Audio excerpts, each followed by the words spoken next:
And this is a Mudu. Mudu watches are kind of funny. I have a few of them. They're like candy.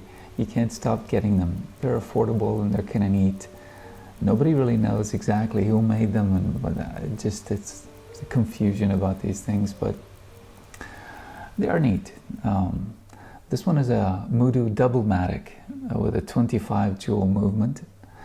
What they meant by the Double-Matic movement is that the rotor can charge the watch going in both directions. And at the time, that was kind of a new feature, kind of interesting to point out to consumers. I purchased this toward the beginning of 2017, and the watch, I believe, was made sometime in the 1950s or 60s. I know there's some databases on the internet that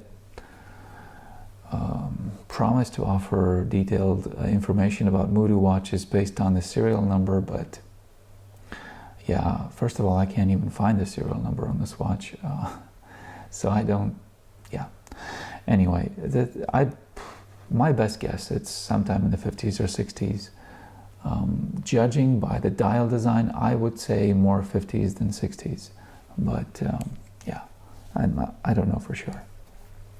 When I got it, the mechanism needed some heavy servicing because it stopped after a few seconds, and yeah, so I sent it in. Also, the plexiglass was badly scratched, needed to be replaced.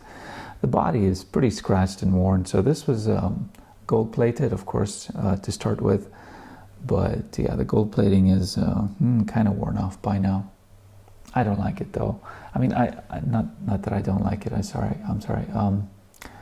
I don't care, is what I meant to say.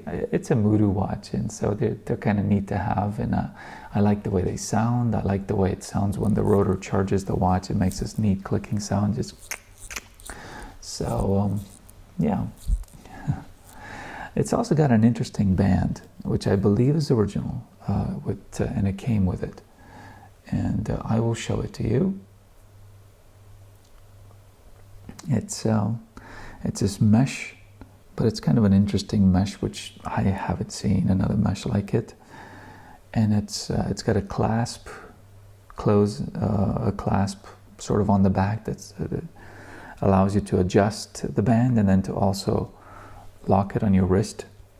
And it seems flimsy at first, but actually is quite good even after all these years. So it's neat.